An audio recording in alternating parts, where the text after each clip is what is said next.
Good morning, student. Today I am going to discuss about the retrovirus. Before going to that detail about the retrovirus, what are the things we are going to discuss today?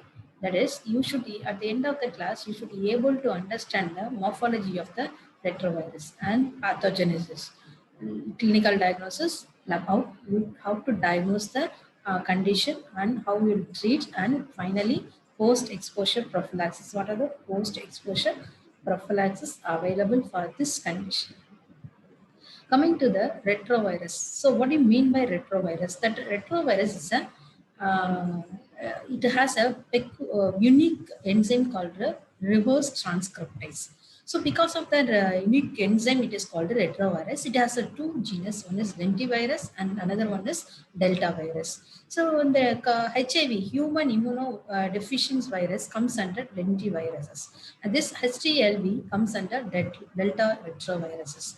Human T lymphocyte virus. The first case of the AIDS was identified in 1981 in the US and isolated. First case identified in 1981, but isolated the case in 1983 only. So basically, it is believed that it's that HIV acquired from the chimpanzee animal.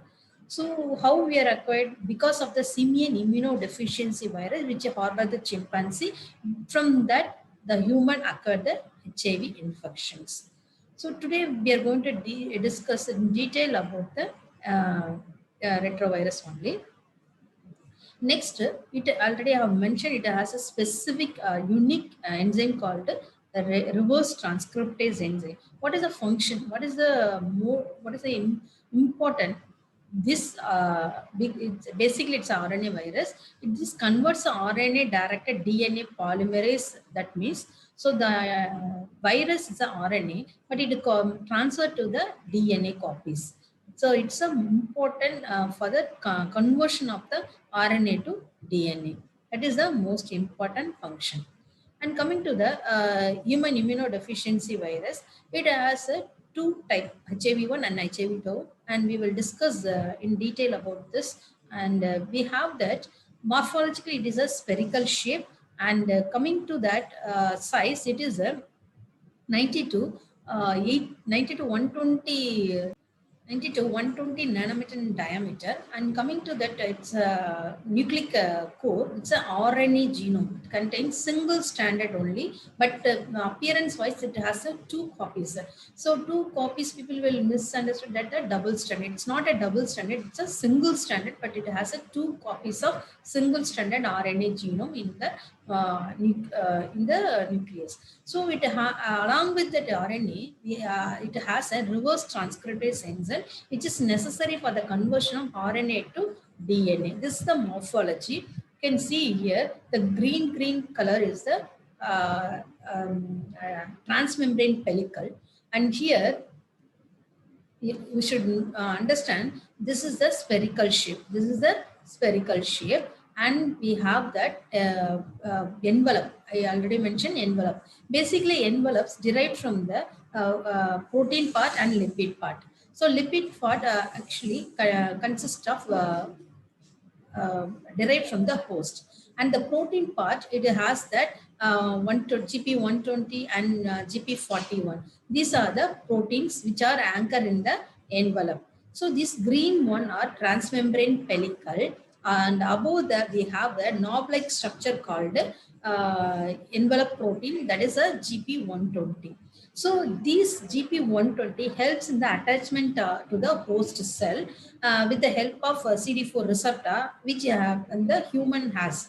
So this, what about this GP41, that is transmembrane pellicle? After attachment of this transmembrane pellicle enhance fusion between the human and the retrovirus. And coming to the this one is the matrix protein. Okay, and inside we have that nucleocapsid. So the things which is coated in the nucleus called a nucleocapsid, otherwise called a core proteins. It has two copies of single stranded RNA. Along with that, we have three enzymes. One is reverse transcriptase enzyme, another one is protease and integrase. These are the three enzymes which is present inside the organisms. And coming to the another protein called a structural protein and non-structural protein. So we'll discuss about the structural protein called a GAG, POL, NV gene, and non-structural protein we will be discussed later.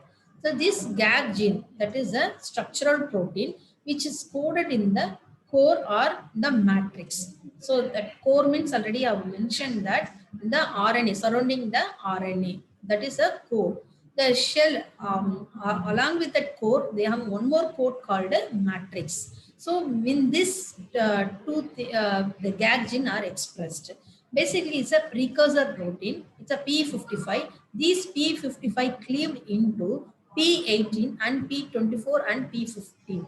So these P55 are divided further into P24 and P15. Got it? So these P24 are the core antigen. And this P18 are matrix or shell antigen. Okay. Another structural gene called a POL gene. So mainly it's a viral enzyme for the viral enzyme like reverse transcriptase, protease, synterase. So these three enzymes, it is a maintain the functions of these three enzymes. It is a precursor protein and it cleave the P31 and P51 and P66. Okay, these are the POL gene which is codes of viral enzymes. And coming to the last structural gene called the NV gene. This NV gene codes the envelope protein. Already I mentioned that GP120, GP41. So it is cleaved into GP120, this GP160, then further cleaved into GP120, which is help in the attached to the CD4 molecules, and this GP41, which help in the fusion of the protein. So after attachment of the GP120, this GP41 will be useful for fusion of the protein. Coming to the non-structural protein, it's mainly used for the viral replication. So it has a essential regulatory gene and accessory regulatory gene. So for example, essential regulatory gene like a TAD, NEF, these are the essential regulatory gene, and accessory regulatory gene like a VA, viral infective factor, VPR, VPU, like that. These are the non-structural protein which is helpful for the viral replication. Coming to the viral HIV serotyping, we have two types of serotype like HIV 1 and 2. So we have that HIV 1 further divided into the M, N, O and P also. So the M has dominant group which is prevalent worldwide. Totally we have 10 subtypes, or you can call as a clades. So it's a to J. So the A most commonly prevalent in the Africa, and B America, and C is the most prevalent in the East Africa, India. So in our country, the C is more prevalent in India. Coming to the HIV2, we have that either A to H or A to MC. There are 8 groups are available. So HIV1 has a 10 and HIV2 has a 8. Coming to the pathogenesis, so for the pathogenesis, we need to know what is the mode of transmission. That is the most important method. So we have several mode of transmission. One is blood transmission. Is the most important method of the transferring the HIV from one person to another person. But India, it is comes under only one person. But coming to sexual transmission, even worldwide are risk even 1.1 to 1% only, but in India it is 88.9, almost 90% because of the sexually transmission only. The sexually transmission in India, it is a heterosexual. The transmission is mainly depends upon the geographical distribution only. For example, if in India it is because of the heterosexual, in abroad or America it is a homosexual. So based on this geographical, the transmission will be vary. Coming to the another already mentioned, this is the most common mode of transmission is sexual transmission, perinatal, parental, perinatal. So sexually transmission will be comes under 0.1 to 1% only, especially homosexual and heterosexual. Parental means blood transfusion. It's a most important mode of transmission from one person to another person. And the perinatal transmission, that is a mother to fetus, that is 20 to 30%. And coming to the percutaneous, that is either needle stick injury or any accidental injury from the healthcare worker, it's a 0.3%. So it's the most important thing of mode of transmission.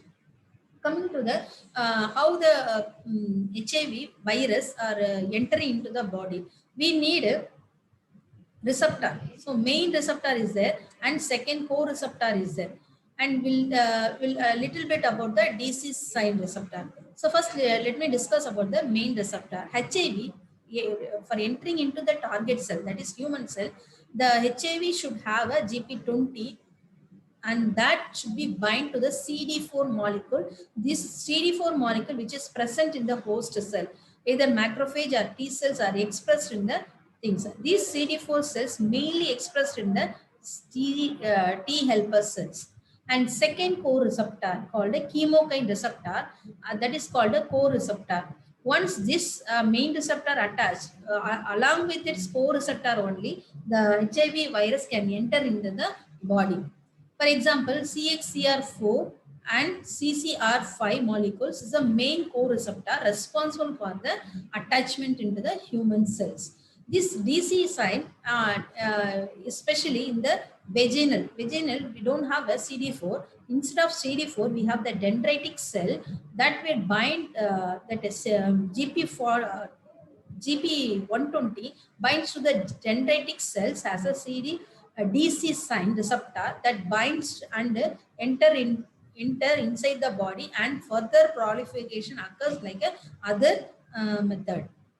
So this is a pictorial representation showing that we have that CD4 HIV molecule, and first is virus enter inside. So this knob, green color is the knob, which is the GP40. Okay, this is the GP40. This GP40 first GP120 will attach to the CD4 molecule. This is the CD4 molecule, GP140 attached here. And further, this transmembrane follicle, that is GP41, helps the fusion of this. Along with this attachment, and one more attachment needed for the further proceeding the pathogenesis, called the co-receptor, that is CXCR4 and CCR5 co-receptor. With the help of this receptor only, the pathogenesis will be completed. Without this, the pathogenesis will not start. Coming to the clinical diagnosis, there are two criteria there. One is CD4 classification and WHO classification. In our country, we are following the WHO classification for the diagnosis of or categories of the HIV patients. So we have the clinical stage 1, 2, 3, and 4. What do you mean by clinical stage 1? Is the patient is asymptomatic, but they have the history of risk factor. So they comes under stage 1. Like that, they are categorized into stage 1, stage 2, stage 3, and stage 4. In stage 2, there is an unexplained moderate weight loss will be there, and herpes zoster infection, like that it will be there. Coming to the stage 3, they have the unexplained severe weight loss, that is more than 10%, and unexplained persistent fever, oral candidiasis, oral hairy leukoplakia. These are the things happening in the stage 3. Coming to the stage 4, that is HIV wasting syndrome. So there are recurrent opportunistic infection like a bacteria, viral, fungal. For example, it's a recurrent severe bacterial infection, extrapulmonary tuberculosis, like that. The patient will be acquire frequently because of the poor immune status of the patient. And coming to the high risk group, there are few people are high risk. Those they have classified in the extremely high risk and high risk. For example, female sex worker, men who have the sex with the men, that is monosex, and drug abuser. These are the people are highly risk for the getting the infection. So moderately risk people, those who are handling the patient, that is either while taking the blood or injecting the while taking the blood or injecting the drugs, they will accidentally they get the prick. So needle prick or splash injury. So these are the people are moderately risk. So, what are the high opportunistic infection are more common? The fungal infections are the more common infection are prone for the HIV patient, like a pneumocystis jirovecii, that is oral thrush, and viral like herpes simplex virus and cytomegalovirus retinitis. Parasitic like a cryptosporidium parvum cause the diarrhea and toxoplasma encephalitis. So coming to the AIDS control organization, we have the United Nations Program on HIV and AIDS, that is UNAIDS, and NACO, you have National AIDS Control Organization. The NACO further divided into state AIDS prevention and control societies and national strategy plan for HIV and AIDS. These are the few organization work for the HIV. Coming to the laboratory diagnosis, the most important for the microbiology aspect. So before that, we should know the three C's. So what is the three C's for proceeding for the lab diagnosis? First thing, you should get a consent. Second thing, you should you should maintain the confidentiality that if the patient become a positive, you should not reveal that HIV positive. Either you can tell that's a retrovirus positive. You should not label it as a HIV positive, and you should not tell anyone. And you have to give a counseling. So these are the three C's you have to follow. So what are the things you have to follow while proceeding the confirmation of the HIV? So sample collection is a must. You can take a blood sample. And second thing, they are classified into specific tests and non-specific tests. In the specific test, we have the screening test and supplementary test. These two tests mainly focused on the antibody detection. And final third test is a confirmatory test. If these two we have any positive or any doubtful, we can go for the confirmatory test. So what are the screening tests available? We have a ELISA and rapid test we have. For the supplementary, we have the Western blot and line immunoassay we have. And confirmatory test, we can confirm with the viral RNA detection and viral DNA, viral culture, and P24 and antigen. These are the confirmatory method. What are the non-specific method? You can do for the CD4 cell count. So if it is the CD4 cell count is low, you can have an idea whether patient immune status are gone down or is there any problem. So because of this low CD4 count, we have the CD4 is to CD4/8 ratio alteration. And because of the continuous stimulation and the hyper activation of the plasma or B cell clonal activation, we have the hyper gamma globulinemia. Because of this hyper gamma globulinemia, the neopterin and beta 2 macroglobulin will be excess. This is the one of the we can use for the monitoring the patient condition. So coming to the screening method, already I told you the screening test mainly used to detect the antibody. Since the antibody will take a little longer time to appear in the blood, so it is difficult to identify the pre-exposure time. So we can choose ELISA, or another one is rapid. Okay. So rapid test will take only at less than 30 minutes compared to the ELISA. It takes 2 to 3 hours. So it's highly sensitive and highly specific. Should be confirmed once if it is positive, either ELISA or either rapid. If it is positive, you should not confirm with this test. Further, you have to do another test. Another test you have to do, and then only you have to give the result. For the example, HIV-1 specific, in this we have quoted P24, GP120, GP160, GP41. For HIV-2, we have GP36. These protein are quoted in the wells. So these are the ELISA plates. We have a 96 well. It's the most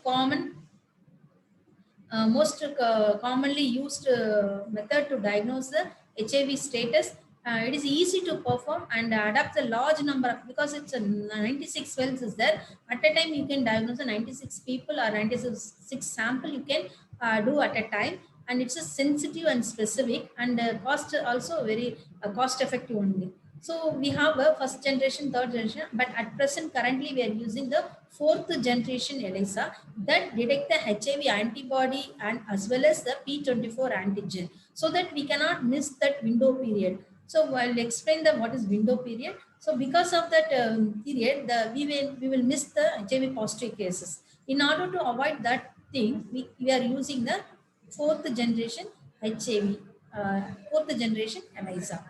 So coming to the rapid test, we have that the result will be yield within 30 minutes, and we can do the by the dot blot assay, that is works under flow through mechanism. Usually it is called the TRIDOT, and second one is immunochromatography, that is work under principle of lateral flow assay. Particulate agglutination test, it is used in the latex agglutination, and dipstick and comp test. Comp test usually enzyme immunoassay based beads. These things already discussed in the elaborately in the immunology class, antigen antibody reaction. This is the example for the dot plot assay. This is the control. If this is positive, other dots are negative, then you can give a negative.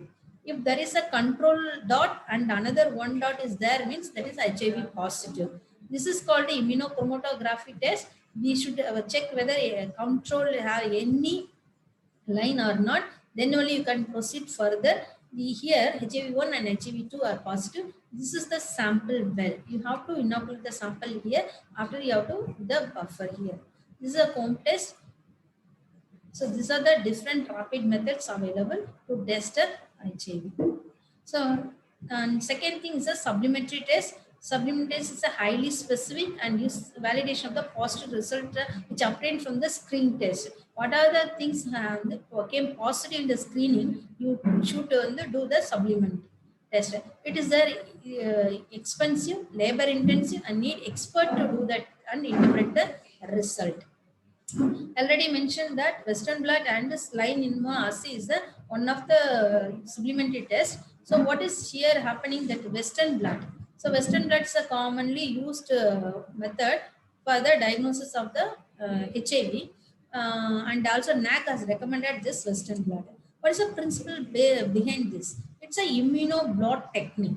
Okay, so what is happening? It is a nitrosilus paper impregnated with a different proteins. So the HIV has several proteins. So like P24, 31, 41, 55, 120, 160. These are the protein belong to the HIV. These are the separated and coated in the nitrocellular paper, which is available commercially. So once if you open this pack and you have to load the patient sample. The patient sample, if patient sample has the antibody to the P24 antigen, that will bind directly here. If the patient sample contains GP41 antigen, it will go and bind here. So it will respective area, it will go and bind and forms a band. That band will be visible like a immunochromatography. And we have a criteria to diagnose the this bands. We are following WHO criteria, and CDC criteria also there, but commonly using the WHO criteria. At least 2 envelope band. You know what is envelope? That 120 GP, 160, 41. These are the envelope. At least 2 should be there, with or without, irrespective of the gag and hold bands. That is P24, 31, and 55. Okay. Mainly you should have a 120, 160, and GP41. At least 2 out of this. And if you go for the CDC guidelines, at least 2 should be there, like either P24 or 120, GP 160 or GP41. Either of this, at least 2 should be if there is any 2 band, that means positive. For example, this is the, take a say it's the control band. You just check here, we have a band here and band here and band here. So at least it is fulfilling the WHO criteria as well as CDC guidelines. That means it is a positive for the HIV.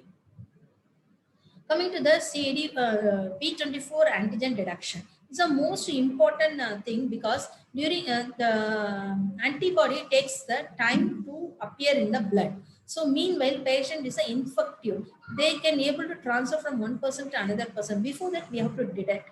So that is known as window period. So for certain period, we cannot able to detect the antibody. So absence of the antibody known as window period that can be diagnosed with the help of P24 antigen. P24 antigen, which is available in the fourth generation ELISA. So next, we can do the viral cultivation by the co-cultivation technique, and you can go for the confirmatory method like a HIV RNA. So best confirmatory and gold standard is a HIV RNA. This can be detected within 10 to 14 days after the infection. If the patient is exposed with the HIV, within 10 to 14 days, we can be able to confirm the diagnosis. So what is the example for HIV RNA? That is RT-PCR can be do, branched DNA. These are the tests which is available to diagnose the HIV RNA. Likewise, we can do the HIV DNA. So you should have a doubt here. Since it is a RNA virus, why you are detecting the DNA? So here, what is happening inside the viral replication, the reverse transcriptase, what is doing, it will convert the RNA into cDNA. That only we are going to detect. That is the most diagnostic method for the diagnosing the pediatric HIV. What are the non-specific tests? Low CD4 cell count, hypergammaglomia. Because of the B cell clonal activation, we have the neopterin, beta 2 macroglobulin, and alteration in the CD4 CD8 ratio. So how to monitor the HIV status and how to tell the prognosis of the patient? That is the most important. What is the criteria? So based on the CD4 cell count, we can tell the patient whether they are going in a good progress or they are worsening. Based on the HIV RNA load, viral load, that is the most important indicator to monitor the HIV status. P24 antigen, P225 and neopterin beta 2 microglobulin. These are the elements that responsible are important for the monitoring the HIV status. How to diagnose the pediatric HIV? So you can go for the ELISA and rapid method, or you can go for, because this IgG can cross the placenta. So if we're detecting the IgG positive means, that means either the patient, a baby can get the infection from the baby, infection from the mother, or from infection from the baby itself. You don't know whether infections where it is started. For that, you need to confirm with the other test called HIV DNA detection or HIV RNA detection, P24 antigen. These are the things which will be helpful for detecting the pediatric age group. So already I mentioned the window period, the time interval between the exposure and appearance of the detectable level of antibodies in the serum known as window period. Usually the antibody takes 2 to 8 weeks. Okay, that's why you have to do the P24 antigen, because before the antibody appear, the antigen will be appear in the blood. And also we can do the HIV RNA detection, P24 antigen. So these are the things can be done for the during the window period. So a little bit about the NACO strategy for the diagnosis of the HIV. So NACO means what? National AIDS Control Organization has formulated some strategy for confirmation of the diagnosis. First, you have to proceed the screening test. Then you have to confirm by the another one or two tests. That's the most important criteria the NACO has to instructing us to follow. What is the first screening test? First screening test should be highly sensitive, and second and third screening test should be highly specific. What is sensitive? True positive. What is specific? True up to true negative. These are the things should be ruled out. So let me discuss about the NACO guidelines. If the patient want to donate the blood, you have to check for them. What to do? You have to take one either rapid or ELISA. First, you have to check with the one kit. If it is positive, then you have to discard the blood. No need to inform to the patient or no need to inform. You can discard it. And if it is negative, you can transfuse for the another patient. The strategy 2 or allogram 2 further divided into 2A and 2B. 2A and 2B. Okay, here the 2A is mainly for the surveillance purpose. So those in the population who are all infected, so surgery while doing the surgery, you can go for the this criteria. So you have to test a two test ticket. If first test ticket is positive, means you have to do again next. The both are test positive, you can report as a positive. And if it is one is positive, that first test is positive, but the second test is negative, means you should report as a negative. And if you are done one test, it is negative, means report as a negative. And coming to the stage 2B, that is those having the symptom and they have come for the diagnosis. For them, you have to test 2 or 3 test kits. First, you have to test it with the one kit. If it is positive, you have to go for the another screening test. If it is that also second test also positive, means you have to give a positive. If second test is negative, again you have to do a third test. Third screening test you have to do it with a different antigen or different principle. And if it is first test positive, second negative, third positive, means indeterminate. And if it is first positive, second also negative, third also negative, means you can report as a negative. This can be confirmed further in the confirmatory method. And if the first test itself negative, means you can report as a negative. These are the things comes under category 2. This 2B mainly for those having the symptoms. Coming to the third category, that means people having the asymptomatic, but they have a doubt whether I am exposed or I have a risk, like that. Example, sex workers or healthcare workers, like that. You can go for the third category. So for you have here 3 tests you have to do. One, if first test is negative, you can report as a negative. If it is second test, if another category, if it is positive, again you have to do a second test. If second test also positive, then go for the third. If third also positive, you can report as a positive. If the third is came negative, that means first positive, second positive, but third negative means indeterminate. Then you can confirm with the confirmatory. And if the first positive, second negative, but third is positive, means that is also indeterminate. First positive, second negative, third also negative, means you should check whether people are in the high risk group or low risk group. If it is high risk group, you should be in grouping under the indeterminate. That is, you have to confirm again. If the people in the low risk group, you can consider negative. These are the NACO guidelines for the categorizing the people.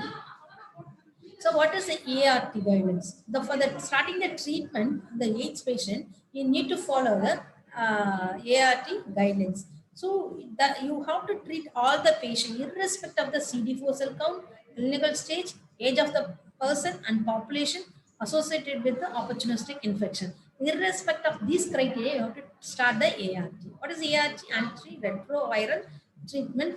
Okay. So what is HART therapy? That is a most important one. Highly active antiretroviral therapy. Here, if you give one drugs, that is monotherapy, most common drawback is development of the resistance. In order to avoid the development of the resistance, we should give the combination of at least 3 antiretroviral drugs to suppress the HIV replication or to stop the progression of the disease. So what is HART? Highly active antiretroviral therapy. So what NACO recommended, so we have that 3 drug combination.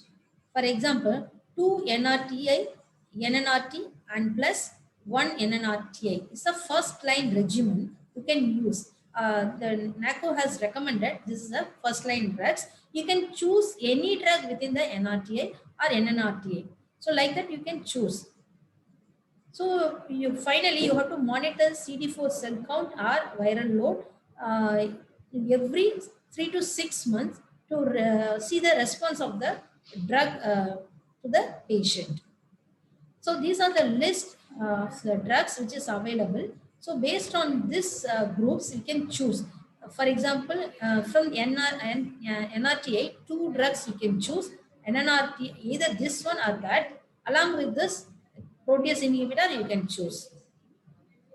So these are the NACO 2018. They have given regimen. For example, TLE code, that is tenofovir, lamivudine, and efavirenz can be given for the HIV-1 infected adult. So these are the most common one.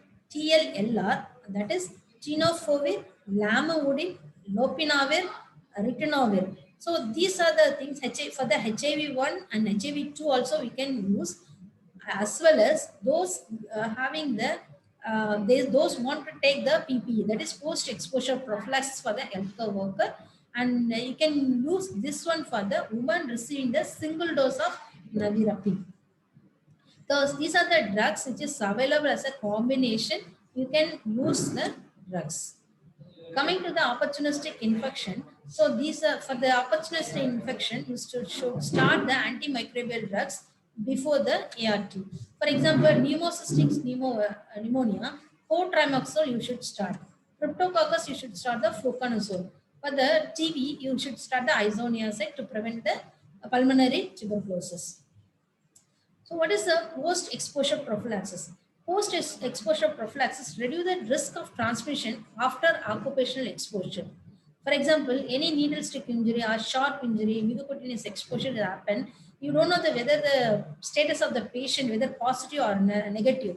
So in that situation, you can start the post-exposure prophylaxis within 2 hours. You have to start.